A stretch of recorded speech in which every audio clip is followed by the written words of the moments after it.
Students, welcome to KBR learning platform. और मैं आपका host and mentor Devendra Kumar आज जनरल साइंस की फिर से कुछ बातें लेकर के आ गया हूं। ठीक है, जैसा कि आप लोगों को पता है कि लास्ट क्लास में मैंने आप लोगों को एनर्जी के बारे में कुछ बताया था, है ना, जिसमें कि हमने हीट एनर्जी तक हमने डिस्कस किया था, है ना। हीट एनर्जी किसे कहते हैं, उस चीज़ को लेकर के हीट एनर्जी तक की बातों को लेकर के मैंने डिस्कशन किया था यहाँ पे। और अब आज जो है उसी एनर्जी में जो है हम लोग कुछ आगे बढ़ाते हुए कुछ और भी बातों को हम लोग रखेंगे। जैसे आगे की बात जब हम लोग करने जा रहे हैं, है ना, जैसे कि मान लो सपोज करते हैं कि हमारे पास जो है, ठीक है, यहाँ पे हम लोग जो है लेते हैं एनर्जी, है ना। एनर्जी की बात हमारी होती है।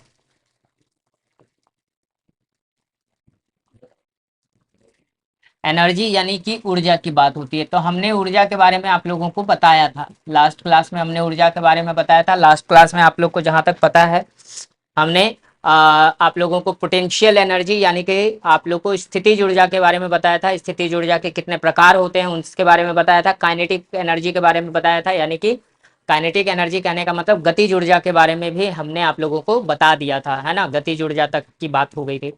अब हम यहाँ पे बात करेंगे कि गतिज ऊर्जा और मोमेंटम यानी कि जो हमारा संवेग होता है उसमें क्या संबंध होता है। ठीक है, हम इसकी बात थोड़ी थोड़ी कर लेंगे, उसके बाद आगे की बात करेंगे कि काइनेटिक एनर्जी और जो है आपका जो मोमेंटम है उसके बीच में क्या रिलेशन है ना। वो क्या रिलेशन होता है वो सारी चीजें हम लोग आज बात करेंगे। ठीक है, तो चलिए बात करते हैं, आज शुरुआत करते हैं कि क्या हो सकता है हमारे पास सारी चीजें। ठीक है, तो लिखते हैं हम यहाँ पे। सबसे पहले लिखते हैं क्या, संवेग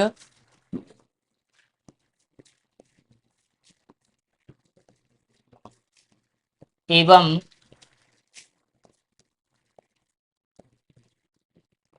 गतिज ऊर्जा में संबंध। ऊर्जा में संबंध,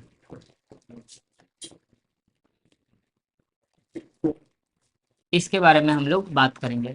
यानी कि इसका इंग्लिश लिखेंगे रिलेशन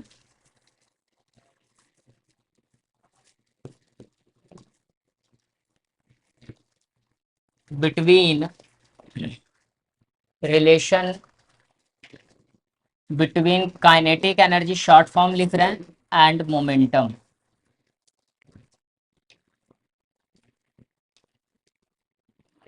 इसके बारे में आज हम लोग डिस्कस करेंगे हम लोग। ठीक है, इस चीज का हम लोग आज डिस्कशन करेंगे और इसके बाद फिर आगे की बात भी हम लोग कर लेंगे। ठीक है, तो जो काइनेटिक एनर्जी होता है ना, काइनेटिक एनर्जी जो होता है वो पी स्क्वायर अपॉन में 2m होता है, इसके बराबर होता है। यानी किसी भी वस्तु की जो गतिज ऊर्जा होती है मोमेंटम के वर्ग, यानी कि मोमेंटम यानी संवेग के वर्ग के सीधा समानुपाती होता है।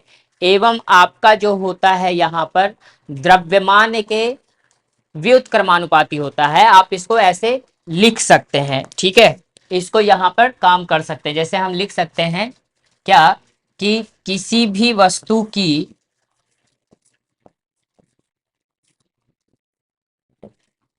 किसी भी वस्तु की गतिज ऊर्जा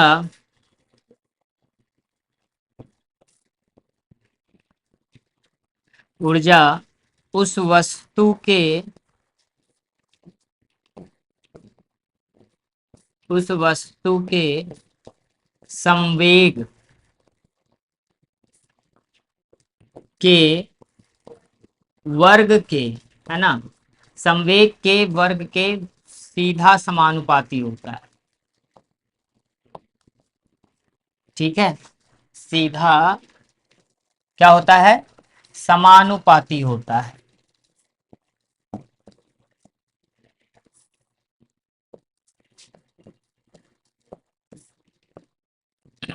ये हो गया। ठीक है, जिसमें कि आप देख रहे हैं यहाँ पर कि जो काइनेटिक एनर्जी हमारे पास है वो सीधा समानुपातिक पी स्क्वायर के होता है, ये हम देख रहे हैं।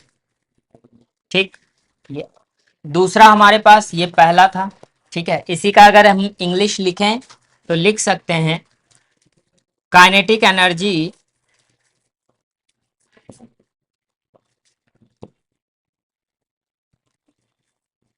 Kinetic energy of any object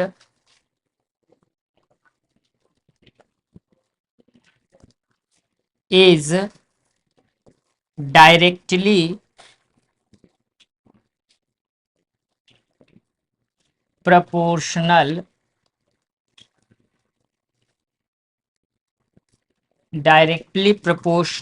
to the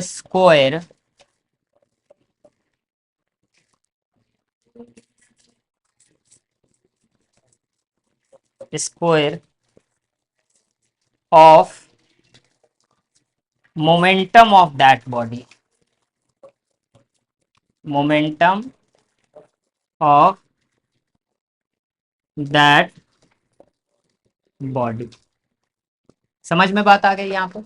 यानी कि आपका जो काइनेटिक एनर्जी होता है किसी भी ऑब्जेक्ट का, ठीक है, यानी कहने का मतलब है कि अगर आप काइनेटिक किसी भी बॉडी की अगर आप गतिज ऊर्जा को बढ़ा देते हैं तो मोमेंटम जो उसका होगा उससे 2 गुना बढ़ जाएगा। 2 गुना भी नहीं कर सकते, उसके वर्ग का हो जाएगा, है ना।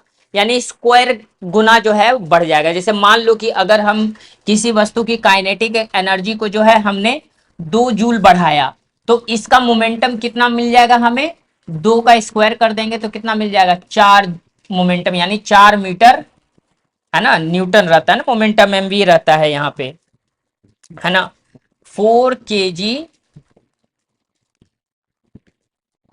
केजी मीटर पर सेकेंड बढ़ जाएगा इसका, है ना। ये चीज हो जाएगा। अगर मान लें कि कोई भी ऑब्जेक्ट हो, किसी भी ऑब्जेक्ट की अगर आप गतिज ऊर्जा बढ़ा रहे हो, ठीक है, तो उसका जो मोमेंटम होगा वो सीधा उसके वर्ग के सीधा समानुपाती हो गया, यानी कि उसका वर्ग जो आएगा उतना गुना बढ़ जाएगा वो, ठीक है। अब मान लो सपोज करो जैसे ये 2 जूल था तो 2 जूल था तो 4 गुना, मतलब 2 गुना बढ़ गया, है ना। अगर मान लो कह दिया कि सर 4 जूल है किसी बॉडी की गतिज ऊर्जा को, हम किसी भी वस्तु को हमने 4 जूल की गतिज ऊर्जा प्रदान की है, तो जब 4 जूल की गतिज ऊर्जा प्रदान करेंगे तो हम लोग कितना मिलेगा, 16 केजी मीटर पर सेकेंड मिलेगा हमको, इतना मिलेगा। यानी कि कितना गुना बढ़ा दिए, 4 गुना। एग्जाम में इसी तरीके से क्वेश्चन भी पूछा जाता है कि क्वेश्चन पूछा जाता है कि अगर मान लीजिए, है ना, किसी भी वस्तु किसी वस्तु का गतिज ऊर्जा, है ना, किसी वस्तु की अगर गतिज ऊर्जा जो है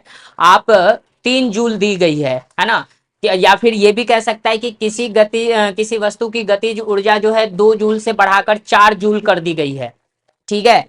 तो उसके उसके संवेग में कितना गुना का परिवर्तन हुआ, इस तरीके से। जैसे मान लो सपोज करो कि हमें जो है ऐसा दे रखा है, हम आगे की बात कर लेते हैं। मान लो किसी वस्तु का एक क्वेश्चन इसी से ले लेते हैं हम लोग, ठीक है। लिखा जाता है किसी वस्तु, यदि किसी वस्तु का, है ना, यदि लगाना जरूरी है, लगा देते हैं। यदि किसी वस्तु वस्तु का वस्तु की, है ना, गतिज ऊर्जा, किसी वस्तु की गतिज ऊर्जा 4 जूल से बढ़ाकर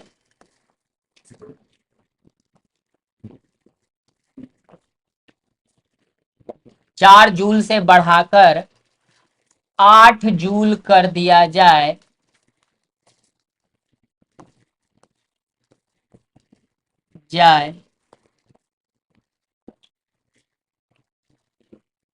तो उसके संवेग में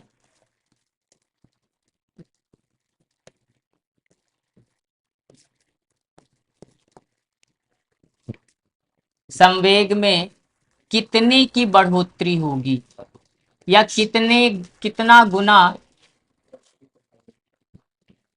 कितना गुना बढ़ जाएगा।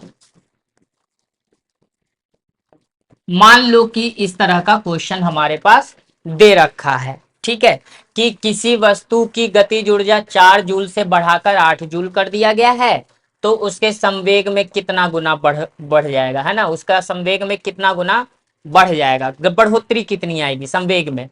ठीक है, तो हम सीधी सी बात अगर करेंगे तो मान लो कि काइनेटिक एनर्जी जो होता है वो क्या होता है, सीधा समानुपाती होता है वर्ग के। ठीक है, तो मान लो कि पहली काइनेटिक एनर्जी को अगर हम मान लेते हैं कि हमारे पास यहाँ पे कोई के कांस्टेंट है, 4 का स्क्वायर कर दो, है ना, तो 4 का स्क्वायर करोगे तो 16 आ जाएगा, यानी 16 जूल हो गया पहला, ये हमारा 16 जूल हो गया। बोलो होगा कि नहीं होगा, होगा नहीं इतना। अब यहां से अगर मान लो कि ये कह दे कि अब दूसरा कंडीशन देखते हैं, दूसरा सिचुएशन अगर देखते हैं कि अगर काइनेटिक एनर्जी यहाँ पे ये है तो ये कांस्टेंट के, अब इसका 8 स्क्वायर कर देंगे तो कितना हो जाएगा, काइनेटिक एनर्जी कितनी बन जाएगी हमारी, है ना, 64 के हो जाएगी, 64 जूल, 64 के जूल, है ना, के तो कांस्टेंट है ना, ये लगाना जरूरी है, इतना हो जाएगा। अच्छा, अब हमको ये बता रहा है कि कितने गुने की बढ़ोतरी हुई है। ठीक है, तो कितने गुने की बढ़ोतरी होगी अब बताइए। तो क्या हम करेंगे, मान लेते हैं कि काइनेटिक एनर्जी, है ना, बटा हमारे पास जो है यहाँ पर यहाँ से जब हम निकालेंगे, मान लो 2 है और काइनेटिक एनर्जी यहाँ पे 1 है, डिवाइडेड इज इक्वल्स टू, मतलब कितने गुने की बढ़ोतरी हम लोग को देखने को मिलेगी, वो चीज हम लोग देखते हैं यहां से। तो मान लो काइनेटिक एनर्जी जो दोनों को मिला करके आया, यानी कि कुल, है ना, तो अब देखो कितना आया, काइनेटिक एनर्जी 4 आया, मतलब 16 कितना आया, 64 आया ना, 64 के जूल आया है। और नीचे आपका कितना आया है, तो अगर मान लो कि 16 है, के जूल है काइनेटिक एनर्जी, तो नहीं, तो ये से ये कटा, ये से ये कटा, 16 चौका 64 कट गया, यानी कि काइनेटिक एनर्जी जो है, नेट काइनेटिक एनर्जी अभी कितना आया है आपको, 4, यानी 4 गुना की बढ़ोतरी, यानी कहने का मतलब है, जोड़ लो भाई यहाँ पे, जैसे इसमें क्या हुआ, इसमें 4 गुना तो जोड़ेंगे तो 4 गुने की बढ़ोतरी, फिर इसमें 8 का स्क्वायर करेंगे तो 64, यानी कि अगर काइनेटिक एनर्जी जो हम लोग को लाना है तो हम लोग को कितने गुने की बढ़ोतरी हुई भाई साहब, यहाँ पे देखना होगा, है ना, तो 8 गुने की 4 गुने की बढ़ोतरी हो चुकी है। नहीं, 16 चौका 64 इसमें करोगे, इसको आप कर सकते हो ना, मान लो कि काइनेटिक एनर्जी 2 देख लेते हैं, काइनेटिक एनर्जी 2 देख लीजिए, है ना, तो काइनेटिक एनर्जी 2 देख लेते हैं, और यहां से हम लोग क्या लिखते हैं, दूसरा जो काइनेटिक एनर्जी रहता है 4 गुना काइनेटिक एनर्जी 1, देख लीजिए करके। ठीक है, तो काइनेटिक एनर्जी की बात अगर करेंगे तो 4 गुना पहला कितना आया था, 16 आया था। ठीक है, तो दूसरी काइनेटिक एनर्जी हमारे पास कितनी बन गई, कितने की हो गई, 64, यानी 4 गुने की बढ़ोतरी आई है। यहाँ पे दिख रहा है हमें, नहीं दिख रहा है, 64 को हम ऐसे भी यहाँ पे भी कर सकते हैं, इसका शॉर्ट ट्रिक हमारे पास यही है कि हम इसको ऐसे भी कर सकते हैं। क्या कर सकते हैं बताइए, इसको हम लोग लिख सकते हैं 4 गुना 16, है ना, के जूल, मतलब 16 जूल डायरेक्ट लिखिए ना, 16 जूल लिखिए, और देखिए तो यहाँ पे शॉर्टकट में यहाँ पे आ जाएगा कि नहीं, ये किसका है, ये किसका आया, काइनेटिक एनर्जी 1 का आया है ना, तो 4 गुना कितना, काइनेटिक एनर्जी 1 हो गया कि नहीं हो गया। यानी कहने का मतलब क्या है कि अगर आप किसी भी वस्तु की गतिज ऊर्जा में बढ़ोतरी करते तो उसका वर्ग का जो है उतनी बढ़ोतरी हो जाती है, क्योंकि सीधा समानुपाती होता है। तो अगर हम लोग ने यहाँ पे देखा 4 जूल से बढ़ाकर 8 जूल कर दिए तो उसकी गतिज ऊर्जा में कितने की बढ़ोतरी हो गई, 4 गुने की बढ़ोतरी पाई गई यहाँ पे, है ना। तो इस तरीके से आप क्या कर सकते हो, काइनेटिक एनर्जी और संवेग में जो है आप क्या कर सकते हो, इसमें आप रिलेशन देख सकते हो, संबंध देख सकते हो। समझ में बात आ गई यहाँ पे।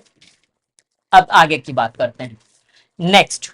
ठीक है, तो समझ में आ गया कि ये जो हमारे पास है, हमने ये जो फॉर्मूला लिखा है ये सही है। हम दूसरे की बात करेंगे, दूसरा हमने अभी लिखा नहीं है ना, ये तो पहला ही था हमारा, दूसरा इसका रिलेशन क्या होता है तो वो भी देखना है। ठीक है,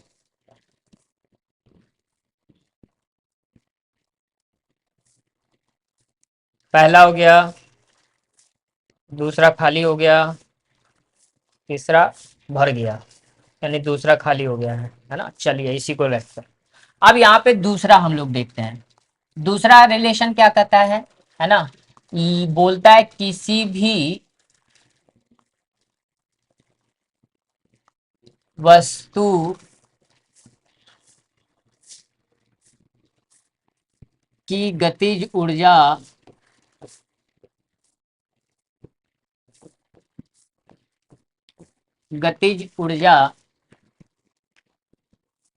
उस वस्तु के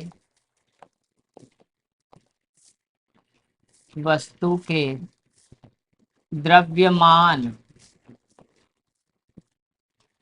द्रव्यमान के व्युत्क्रमानुपाती होता है,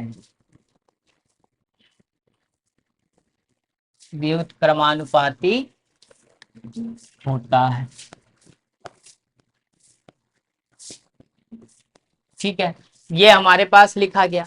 ठीक है, अब इसको हम आगे की इंग्लिश में क्या लिखेंगे, लिखेंगे kinetic energy of any body और any object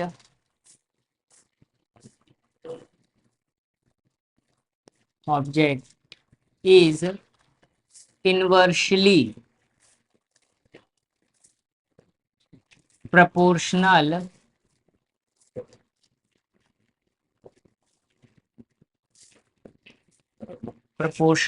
of the mass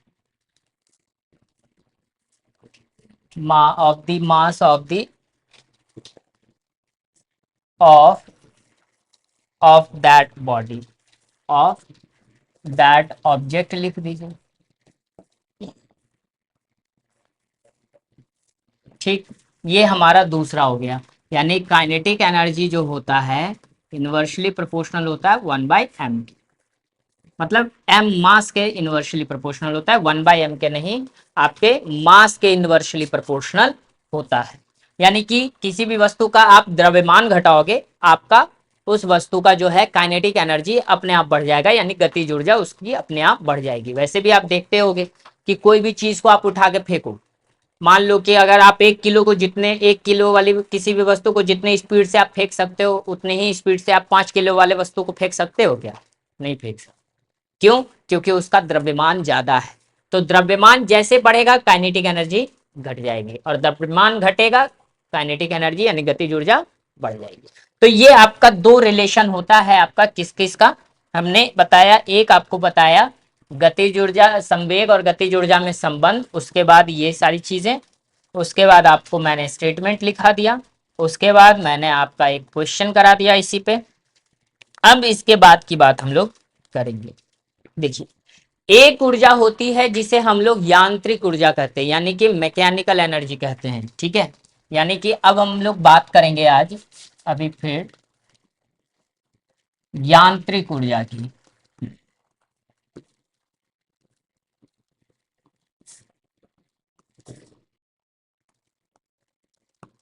ठीक है, अब यांत्रिक ऊर्जा क्या होता है, तो लिखना है स्थितिज ऊर्जा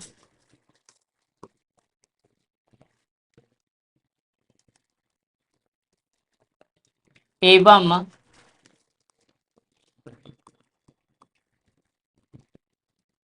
गतिज ऊर्जा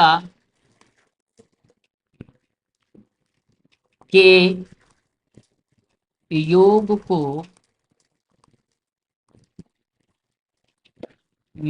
को यांत्रिक ऊर्जा कहते हैं।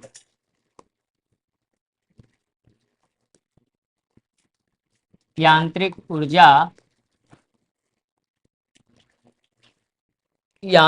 ऊर्जा कहते हैं। ठीक है, यानी कि हम इंग्लिश लिख सकते हैं इसका मैकेनिकल एनर्जी।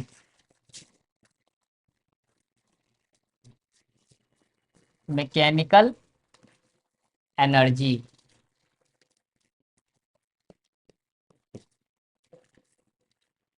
ठीक है। अब मैकेनिकल एनर्जी में हमारे पास क्या होता है, लिखना होगा the sum of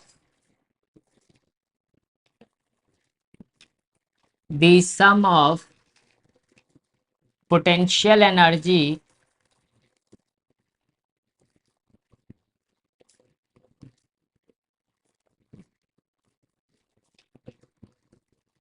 and kinetic energy.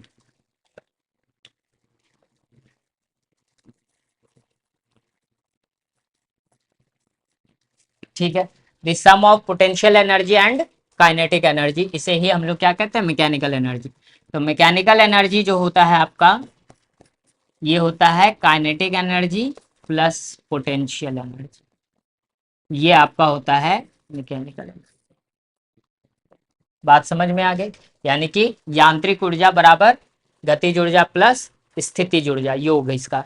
समझ में बात आ गई यहाँ पे? तो ये आपका जो था एक यांत्रिक ऊर्जा था। क्लियर है?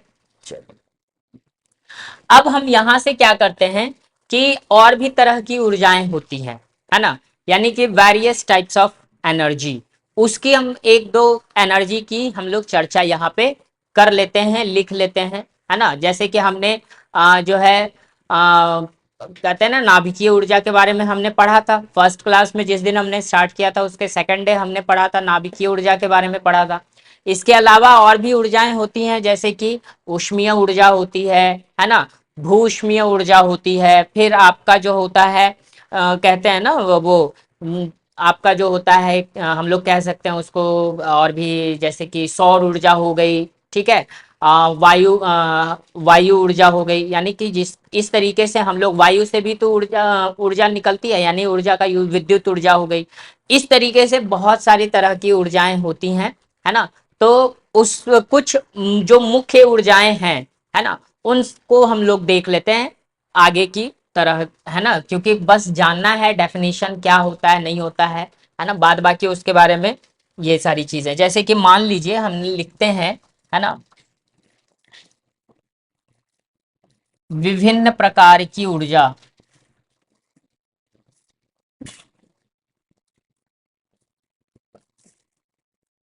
विभिन्न प्रकार की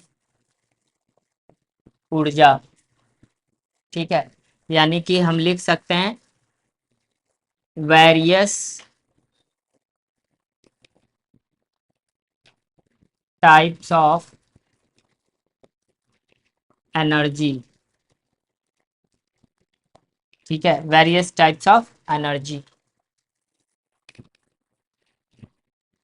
हम लोग इसकी बात करेंगे, ठीक, थोड़ी बहुत। जैसे कि फर्स्ट में हम इसको लिखते हैं, पहले लिखते हैं विद्युत ऊर्जा के बारे में, कुछ कुछ जो चीजें जरूरी हैं उसके बारे में लिख लेते हैं, ठीक है। विद्युत ऊर्जा यानी कि इलेक्ट्रिकल एनर्जी,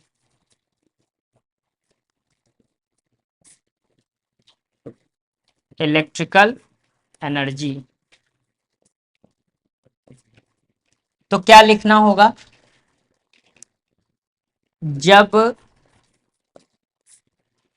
किसी भी वस्तु,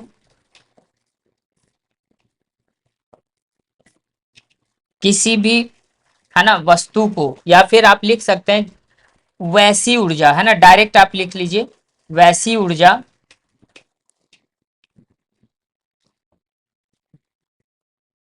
ठीक है,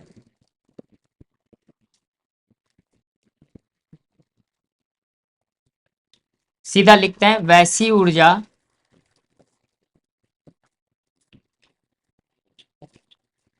ऊर्जा जो विद्युत द्वारा उत्पन्न की जाती है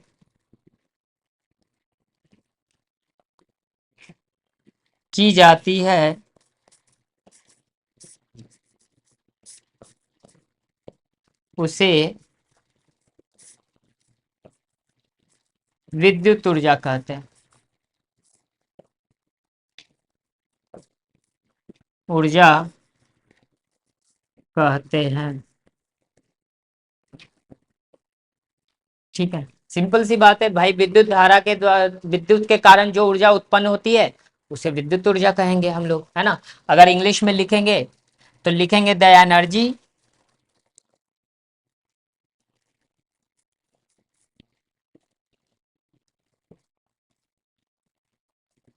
विच इज डेवलप्ड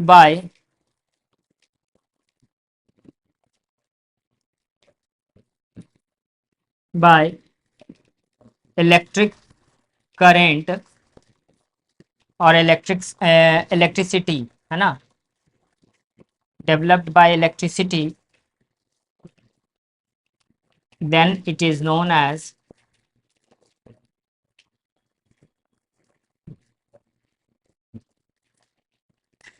इलेक्ट्रिकल एनर्जी।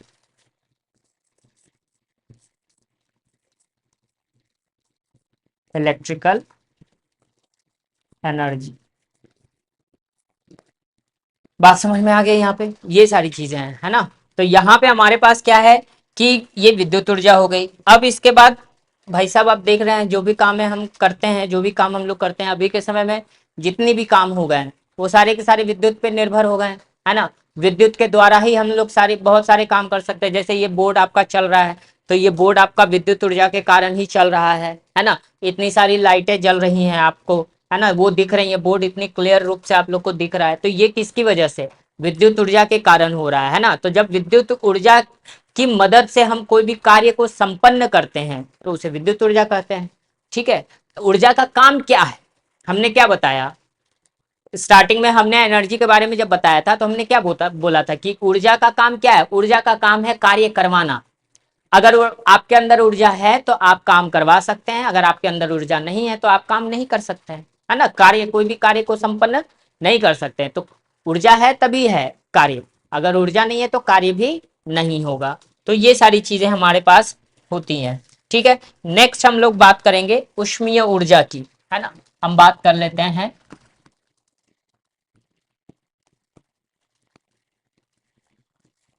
ऊष्मीय ऊर्जा।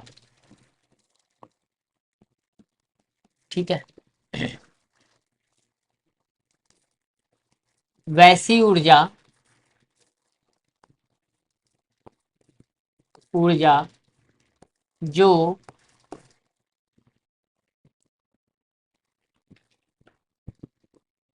किसी वस्तु में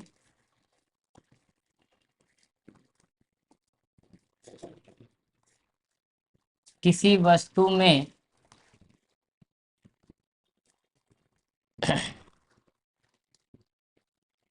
वस्तु में, यहाँ पे के लिखिए, किसी वस्तु के तापमान में के तापमान में बढ़ोतरी कर ऊष्मीय ऊर्जा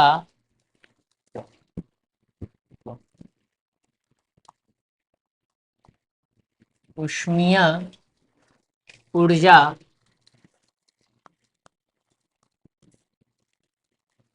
बनाई जाती है।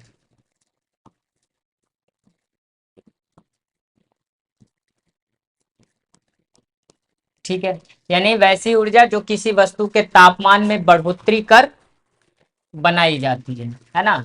सीधी सी बात, ऊष्मीय काट भी दीजिएगा, अगर ऊष्मीय ऊर्जा काट भी दीजिएगा, है ना, तो कोई दिक्कत नहीं है। यहाँ पे हमने लिख दिया है ऊष्मीय ऊर्जा में वैसी ऊर्जा जो किसी वस्तु के तापमान में बढ़ोतरी कर बनाई जाती है उसे हम लोग क्या कहते हैं, ऊष्मीय ऊर्जा कहते हैं, है ना।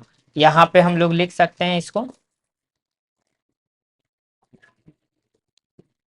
उसे ऊष्मीय ऊर्जा कहते हैं।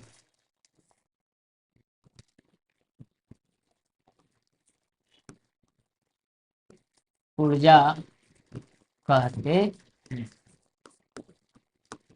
ठीक है, ये चीज हो गया आपका, समझ में बात आ गई।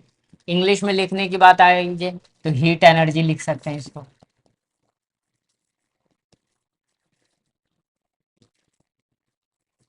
हीट एनर्जी, है ना, that energy,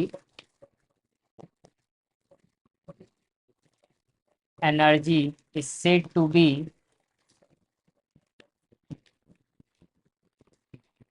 is said to be heat energy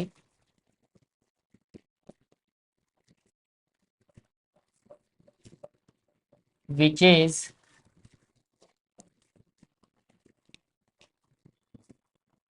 developed by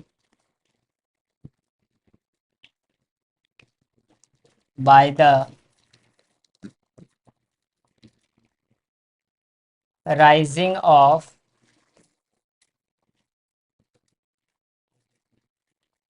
temperature, rising of temperature of that body।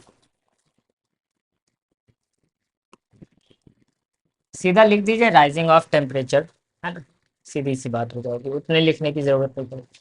That energy is said to be heat energy which is developed by rising the temperature, जो कि तापमान के बढ़ोतरी करने से होता है। उसे हम लोग क्या कहते हैं, उसे हम लोग कहते हैं ऊष्मीय ऊर्जा कहते हैं, है ना, यानी कि हीट एनर्जी कहते हैं। समझ गए बात को। अब एक है सौर ऊर्जा।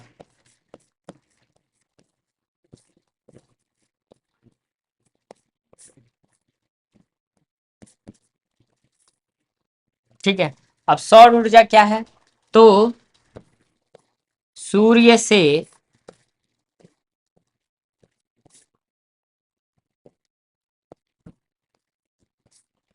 से प्राप्त गर्मी एवं ऊष्मा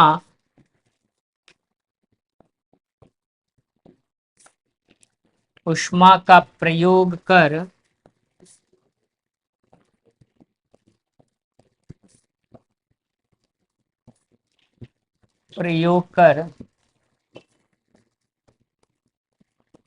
सौर ऊर्जा प्रयोग कर जिस ऊर्जा को, है ना, जिस, इसको लिख सकते हैं क्या, सूर्य से प्राप्त गर्मी एवं ऊष्मा का प्रयोग कर जिस ऊर्जा को बनाया जाता है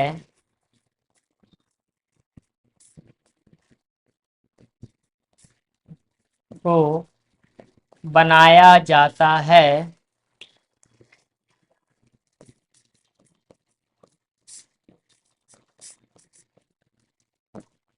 उसे सौर ऊर्जा कहते हैं, है ना।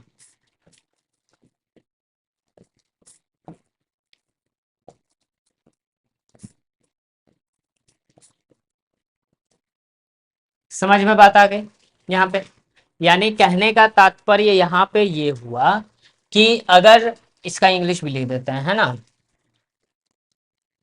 The energy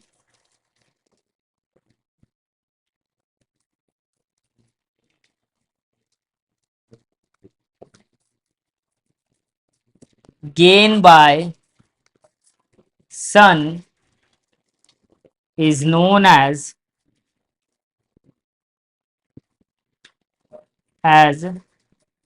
solar energy।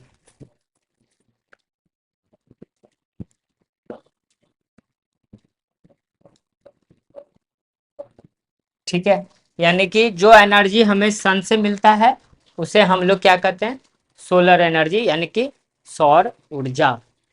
बात समझ में आ गई यहाँ पे, ये सारी चीजें हैं आपके लिए।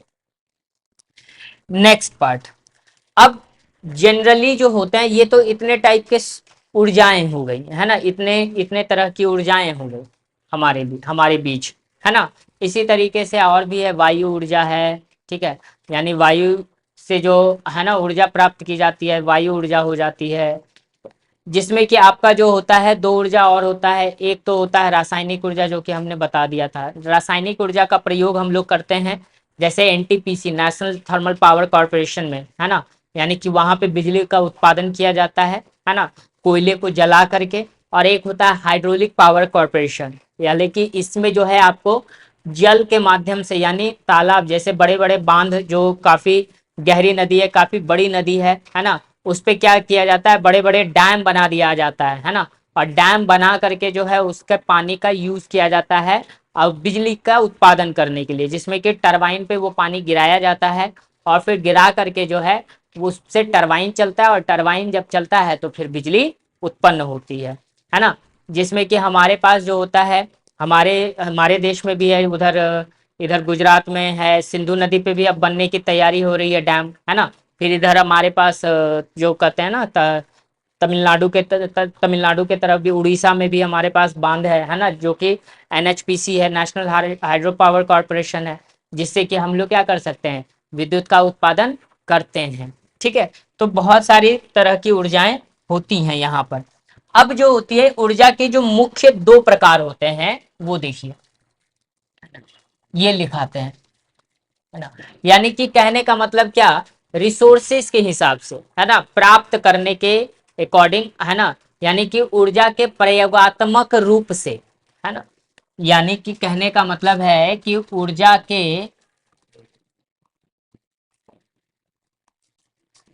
प्रयोगात्मक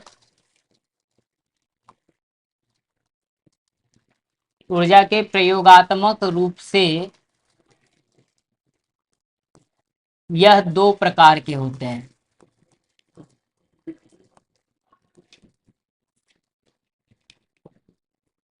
यह दो प्रकार के होते हैं। ठीक है, यानी ऊर्जा के प्रयोगात्मक रूप से यह दो प्रकार के होते हैं। बात समझ में आ गई यहाँ पे, ये सारी चीजें। अब जैसे इसमें क्या है, हम क्या देखते हैं, यानी कि लिखना होगा according to use, according to use there are two types, two types of two types of energy. ठीक है, इसके अकॉर्डिंग जो है ऊर्जा के प्रयोगात्मक रूप से यह दो प्रकार के होते हैं। ठीक है, ये चीज होता है। अब यहां से हमारे पास क्या है कि कौन कौन होते हैं, तो पहला हमारा होता है जिसको कि हम लोग क्या कहते हैं, अ, जैसे रिन्यूअल, है ना, रिन्यूअल और नॉन रिन्यूअल। यानी कि रिन्यूअल का मतलब हमारे पास क्या है कि जिसे हम लोग क्या कर सकते हैं, दोबारा प्राप्त कर सकते हैं, है ना। और नॉन रिन्यूअल का मतलब क्या होता है, जिसे हम दोबारा प्राप्त नहीं कर सकते हैं। ठीक है, रिन्यूअल का मतलब हमारे पास क्या होता है, नवीकरणीय। ठीक है, यानी कि रिन्यूअल यानी कहने का मतलब है, पहला क्या लिख सकते हैं, नवी। बात समझ में आ रही है सबको कि हम लोग क्या बताना चाह रहे हैं, आप लोग को सबको पता चल रहा होगा इस चीज के बारे में। यानी कि नवीकरणीय, नवीकरणीय ऊर्जा। ठीक है, यानी कि इसको हम लोग कहते हैं क्या, नवीकरणीय का मतलब क्या होता है, रिन्यूअल सोर्स ऑफ एनर्जी।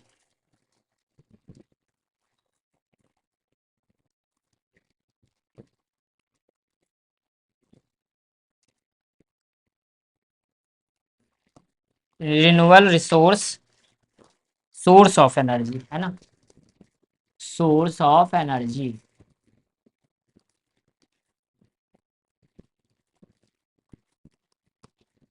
ठीक है, ये रिन्यूअल हो गया हमारे पास, समझ में बात आ गई यहाँ पे। दूसरा हमारे पास होता है क्या, अनवीकरणीय,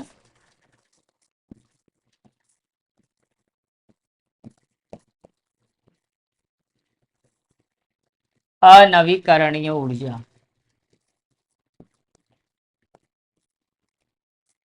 यानी अनरिन्यूअल,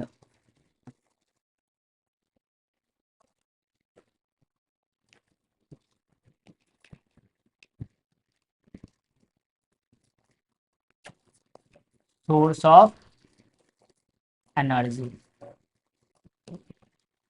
यानी कि दो तरह की जो है ये ऊर्जा होती है प्रयोगात्मक रूप से, यानी यूज के परस्पेक्टिव से अगर देखा जाए तो, जिसमें कि आपका जो नवीकरणीय ऊर्जा है, इसको अगर हम लिखें, अगर हम इसको डिफाइन करें नवीकरणीय ऊर्जा के बारे में,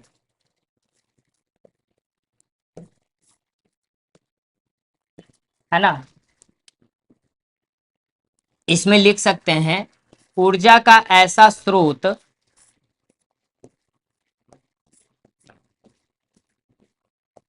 ऐसा स्रोत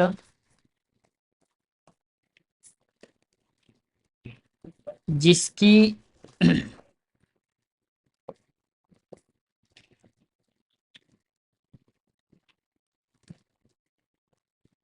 जिस जिसके प्रयोग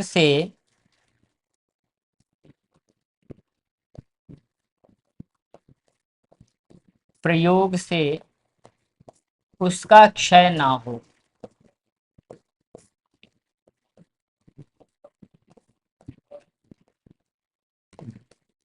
ठीक है, यानी ऊर्जा का ऐसा स्रोत जिसके प्रयोग से उसका क्षय ना हो। क्षय कहने का मतलब क्या, खत्म ना हो। तो जो रिन्यूएबल सोर्स ऑफ एनर्जी है, यानी कि जो आपका जो नवीकरणीय ऊर्जा है, वो क्या होता है, उसका आप कितना भी प्रयोग कर लो वो खत्म नहीं होगा। जैसे कि जल, पृथ्वी पर इतना जल है, 75% तो जल ही है। ठीक है, इतना जल है कि उतना इंसान खत्म करते करते कितने पुश्त बीत जाएंगे, लेकिन तभी कभी भी खत्म नहीं होगा। सौर ऊर्जा हमारा, यानी ये क्या होता है, सौर ऊर्जा क्या है, जब तक पृथ्वी रहेगी, जब तक इंसान रहेंगे, तब तक जो है ये सौर ऊर्जा हमारे हमारे बीच विद्यमान रहेगी और उसके बाद भी रहेगी। तो ऐसे ऊर्जा की हम बात करते हैं नवीकरणीय ऊर्जा में, जिसके प्रयोग से उसका क्षय नहीं होता है, यानी कि इसको हम लोग जो रिन्यूएबल सोर्स ऑफ एनर्जी कहते हैं।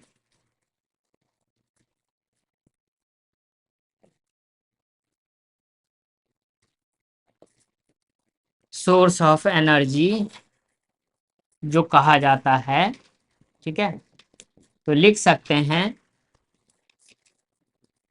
That energy is said to be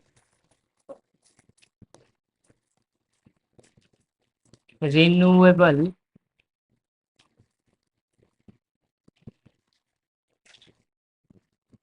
renewable source of energy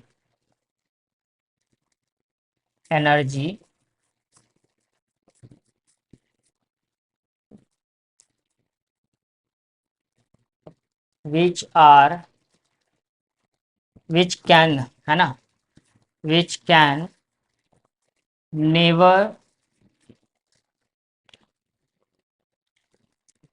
never be finished, जो कभी भी खत्म नहीं हो सकता।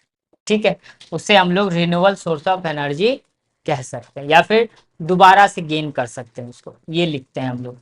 अब मेन है दूसरा अनवीकरणीय।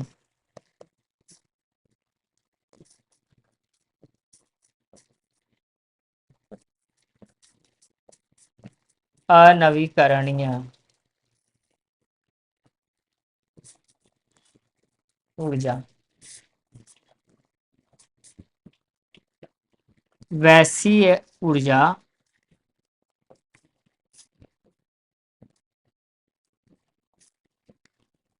वैसी ऊर्जा जिसे जिसके खत्म हो जाने के बाद हो जाने के बाद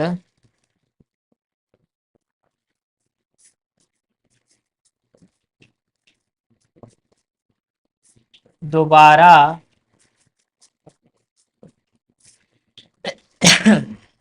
दोबारा उसे प्राप्त नहीं कर सकते,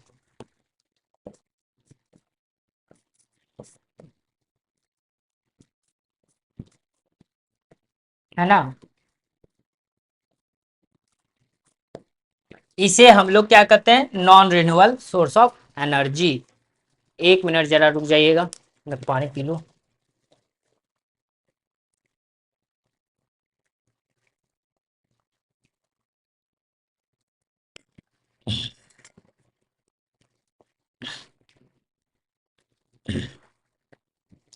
यानी कि हमारे पास क्या है, हम इसको क्या लिख सकते हैं, non renewable source of energy, है ना।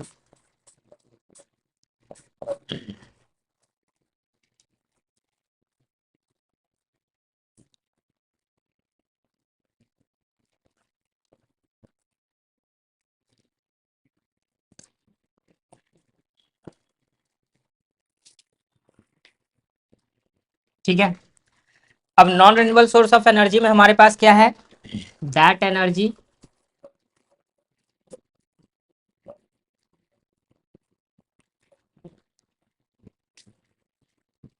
which cannot be gained again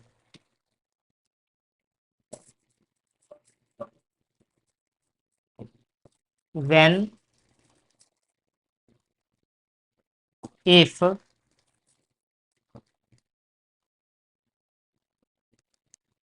if that are those are finished,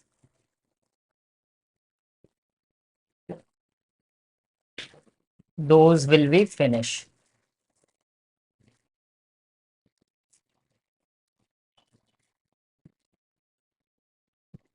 ठीक है, यानी कि non renewable source of energy that energy which can not be gain again if those will be finish, अगर वो एक बार खत्म हो गए तो दोबारा आप उसे गेन नहीं कर सकते हो, इसे हम लोग कहते हैं non renewable source of energy कहते हैं इसको। बात समझ में आ गई। तो ये जो थे ऊर्जा के कुछ प्रकार थे, इतने तरह के ऊर्जा ऊर्जा थी, इतनी तरह की ऊर्जाएं थी आपकी, है ना, जो कि आपके लिए थी। ठीक है, अब ये ऊर्जा के प्रकार के बाद हम लोग जो बात करते हैं वो किसकी बात करते हैं, पावर की, है ना, यानी कि शक्ति की। जो हमारा नेक्स्ट था वो क्या था, पावर, है ना, यानी कि शक्ति।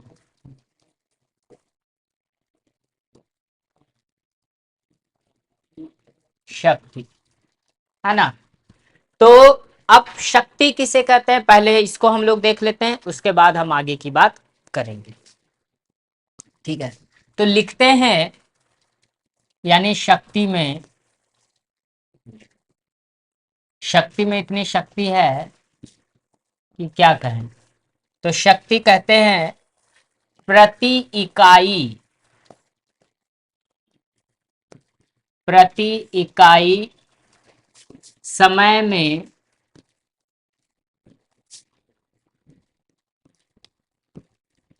किए गए कार्य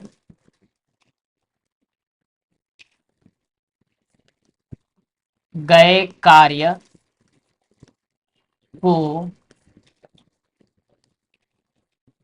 शक्ति कहते हैं।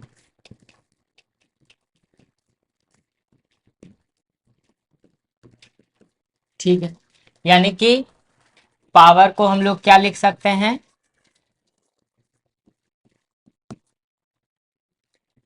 लिख सकते हैं वर्क डन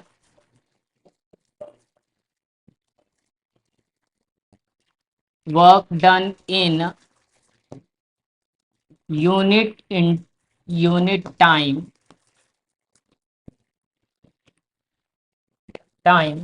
is known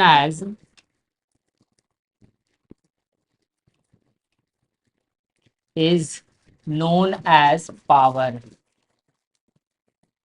ठीक है, यानी कि जो हम लोग इकाई समय में कार्य करते हैं उसे हम लोग क्या कहते हैं, वर्क डन, पावर कहते हैं ना। तो P का फॉर्मूला होता है W/T। क्या होता है P का फॉर्मूला, W/T। ठीक है, अब इसका जो होता है SI यूनिट लिखते हैं हम लोग सबसे पहले। ठीक है, SI मात्रक, इसी में हम इंग्लिश भी लिख देते हैं unit, is equal two joule पर सेकेंड, यानी कि पावर को हम लोग वॉट भी लिखते हैं, यानी कि वाट। ठीक, ये यानी कि 1 जूल पर सेकेंड जो होता है वो होता है 1 वाट का। ठीक है, ये आपका क्या है, इसका ये इसका एसआई मात्रक है। ठीक है, ये हो गया। अब इसकी विमा, है ना, तो लिख सकते हैं शक्ति की विमा, शक्ति की विमा। तो शक्ति की जो विमा होगी वो क्या होगी, क्या लिख सकते हैं शक्ति की विमा, है ना, तो लिख सकते हैं एम एल स्क्वायर और टी माइनस थ्री, है ना। वर्क का M L T minus two होता है, M L square T minus two होता है, टी यहाँ भी है यहाँ भी चला गया, है ना, ये इसकी विमा हो गई। और लिखते हैं क्या, यह एक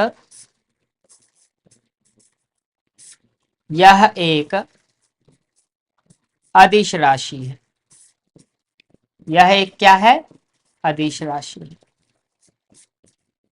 ठीक है, it is a scalar quantity.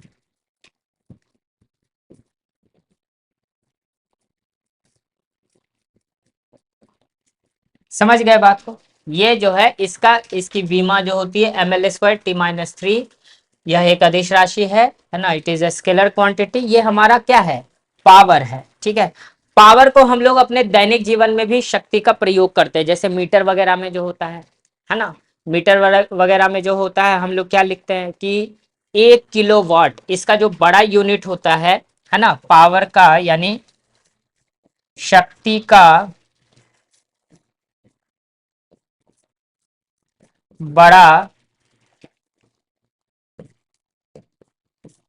एवं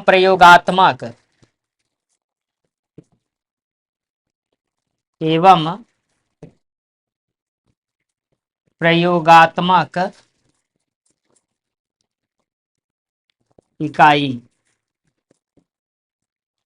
ठीक है, तो प्रयोगात्मक इकाई जो होता है 1 किलोवाट होता है, तो 1 किलोवाट बराबर 1000 वाट होता है। ठीक है, 1 किलोवाट बराबर क्या होता है, 1000 वाट होता है। समझ गए बात को। अब इसी को जो है हम लोग क्या लिखते हैं कि अगर हमारे पास 1 किलोवाट आवर रहता है तो हम इसको लिखते हैं 3.6 into 10 to the power 6 joule, ये लिखते हैं। ठीक है, क्या लिखते हैं, 1 किलोवाट बराबर, 1 किलोवाट आवर बराबर 3.6 into 10 to the power 6 joule का हम लोग लिखते हैं। बात समझ में आ रही है यहाँ पे।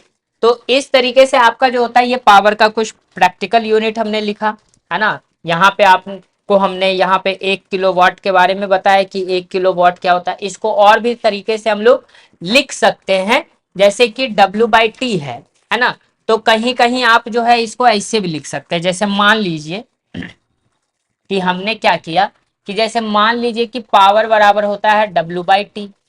ठीक, तो इसका यूनिट ऐसा भी लिखाता है, W का क्या लिखते हैं, F.S/T, तो डिस्प्लेसमेंट हो गया।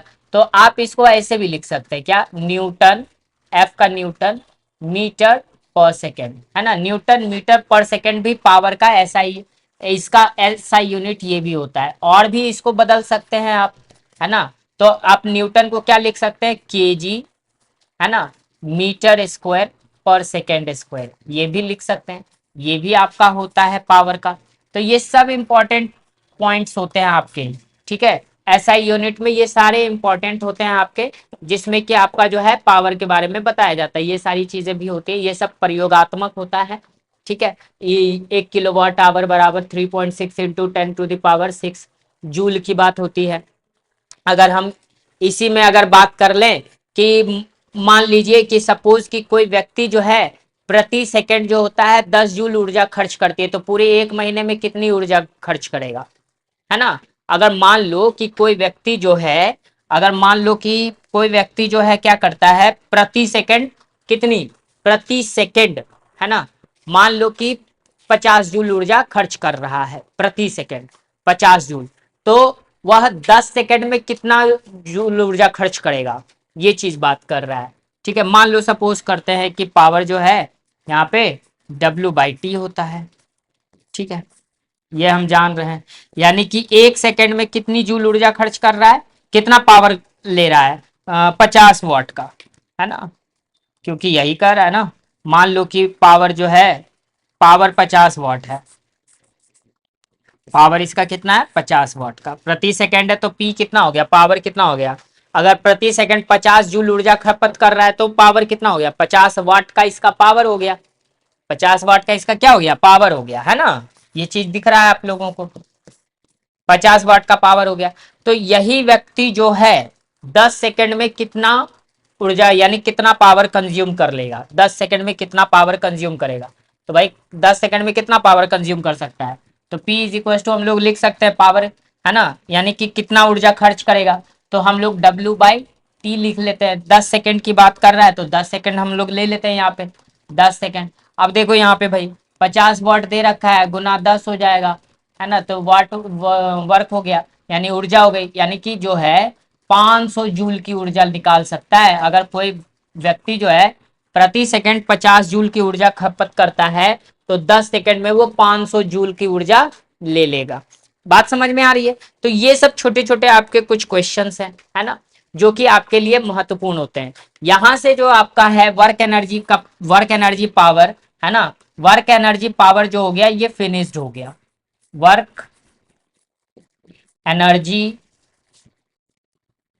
एंड पावर, ठीक है। ये जो है आपका यानी कार्य, ऊर्जा एवं शक्ति, ठीक है, ये क्या है, फिनिश्ड हो गया है, ठीक है, ये फिनिश्ड हो गया आपका, यानी कि इसकी हैप्पी एंडिंग हो गई। अब आप लोग इसको बढ़िया से पढ़ लीजिए, हैप्पी एंडिंग,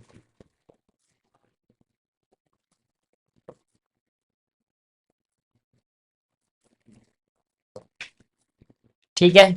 समझ गए बात को, कुछ ज्यादा ही लंबा समझ गए।